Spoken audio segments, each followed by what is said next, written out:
Hello बच्चों, स्वागत है मेरे चैनल पर। मैं हूं आपका ट्यूटर ब्रिजेश। हम करने जा रहे हैं question number 8। Let's try to solve question number 8। Okay fine. ये हमारा टाइम एंड डिस्टेंस पे है। A train travels 360 kilometres at a uniform speed. Train जो कि सिर्फ सिर्फ क्या बोलूं 360 किलोमीटर उसका जो ट्रैवलिंग है वो फिक्स है। 360 किलोमीटर भागती है बस, उससे ज्यादा कम नहीं। यूनिफॉर्म स्पीड, कुछ उसका स्पीड फिक्स है। समझ में आ रहा है? 360 किलोमीटर फिक्स स्पीड पे ट्रेन चल रही है। ओके, फर्स्ट कंडीशन था ये। दूसरा कंडीशन है, अगर आपने उसका स्पीड बढ़ा दिया 5 किलोमीटर पर आवर से, ऑब्वियसली टाइम कम लगेगा यार। अगर स्पीड बढ़ गई तो मैं जल्दी पहुंचूंगा ना डेस्टिनेशन पे, टाइम कम लगेगा। टाइम का उसने रिलेशनशिप दिया हुआ है। ठीक है, find the speed of train. थोड़ा सा ट्रिकी होने वाला है सब, देखो किस तरह से करता हूं। हमें अजम्पशन लेना है, let the speed of train be x kilometres per hour.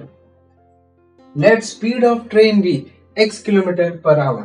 ठीक है, उसके बाद let time for first case be t1 hours and that for second case be t2 hours। ठीक है, समझ में आया? सो नाउ एज पर या सो नाउ सिंस हमें क्या पता है, since speed equal to distance upon time, हमें ये पता है speed equal to distance upon time. समझ में आ रहा है? Now as per first case, पहले केस के हिसाब से स्पीड आपका है x, डिस्टेंस है 360, टाइम को मैंने पहले केस के लिए t1 माना है, t1। So therefore t1 equal to 360 upon x hours. पहले केस में इतना टाइम लग रहा है, दूसरे केस में देखते टाइम कितना लगता है। So as per second case के हिसाब से, सेकेंड केस के हिसाब से स्पीड बढ़ गया है 5 से, स्पीड को बढ़ा दिया गया है 5 से, x+5 हो गया। ऑब्वियसली उसका जो डिस्टेंस फिक्स है और टाइम लग रहा है उसको t2। सो देयरफॉर आप t2 का वैल्यू निकालो, t2 equal to 360 upon x+5 hours. ठीक है, समझ में आ रहा है? सो अब उसने क्या बोला है, अब आपने अगर स्पीड बढ़ाती है ना तो जो टाइम लगता है ना वो 1 घंटा कम लगता है, 1 hour लेस। मतलब क्या? So as per given condition क्या दिया उसने कि जो टाइम सेकेंड केस में जो टाइमिंग है ना वो पहले केस से 1 घंटा कम है। जो सेकेंड केस में टाइम लगता है ना वो फर्स्ट केस से एक घंटा कम है। समझ में आ रहा है? तो ये उसका वो था रिलेशनशिप, इस तरह से हमें जनरेट करना था। आप डालेंगे चुपचाप वैल्यू, t2 का वैल्यू डाल देंगे 360 upon x+5 equal to t1 का वैल्यू क्या होगा 360 upon x-1। Easy. So therefore ये क्या हो जाएगा 360 upon x+5 equal to 360 minus x upon x। Easy. लेकिन ऐसा नहीं करेंगे, थोड़ा सा दूसरा मेथड लगाएंगे हम लोग। ऐसा नहीं करेंगे, 360 अपॉन x -1 ऐसा लिखते हैं हम लोग। सो देयरफॉर इसको कैसे लिखेंगे, 1 को यहाँ पे लो, ये हो जाएगा 360 upon x minus 360 upon x+5। देखो कैलकुलेशन देखो, ये हो जाएगा 1 इक्वल टू 360 कॉमन लिया न्यूमरेटर से, बराबर बचा क्या 1 upon x minus 1 upon x+5। आ रहा है समझ में? So therefore 1 equal to 360 into ये हो जाएगा x+5 minus x upon x into x+5। आया समझ में? ये हो जाएगा 1 इक्वल टू 360, x चला गया 5 अपॉन x इंटू x+5। ठीक है, सो देयरफॉर ये इधर आ जाएगा x into x+5 equal to 5 into 360, ठीक है।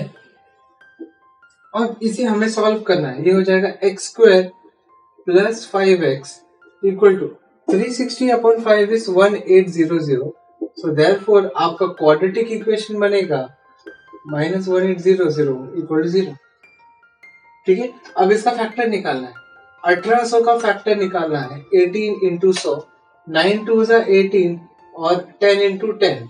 देखते हैं माइनस करने पे 5 मिलता है क्या इसमें कुछ। 9 10 90 नहीं चलेगा, मतलब 9 10 90, 2 10 20 तो नहीं चलेगा, माइनस करने पे नहीं आ रहा है 5। फिर हमें ब्रेक करना पड़ेगा। 9 को 3 इंटू 3 बचा हुआ 2, 10 को 5 इंटू 2 और दूसरा 10 को 5 इंटू 2। अब देखते हैं 5 5 25, 25 2 50, 2 2 4, 4 9 36, वो भी नहीं चलेगा। उसके बाद 3 3 9, 9 5 45, एक 45 हो गया, 5 2 10, 2 20, 20 2 40, 40 इंटू 45 करोगे तो 1800 आता है, माइनस करोगे तो आपको प्लस 5 आएगा। तो देयरफॉर ये हो जाएगा x square plus 45x minus 40x minus 1800 equal to 0। So therefore x into x plus 45 minus 40 into x plus 45 equal to 0. So therefore x plus 45 into x minus 40 equal to 0. Therefore x plus 45 equal to 0 or x minus 40 equal to 0. Therefore x equal to minus 45 or x equal to 40. x equal to minus 45 possible नहीं है, क्यों? अरे भाई speed का भी negative होता है क्या? So speed cannot be negative. Speed cannot be negative. Speed cannot be negative. Therefore, x equal to minus 45 is not valid. Therefore, x equal to 40. Therefore, speed of train is 40 kilometers per hour. कितना आया? 40 kilometre per our. So I hope मेरा ये जो समझाना है आपको वो सफल हुआ है, आपको समझ में आया होगा मैंने क्या समझाने की कोशिश की। सो इसी तरह के और वीडियोस हम करेंगे। मिलते हैं अगले वीडियो में जहां पे हम करेंगे question number 9। So let's meet in the next video. Till then take care and bye bye.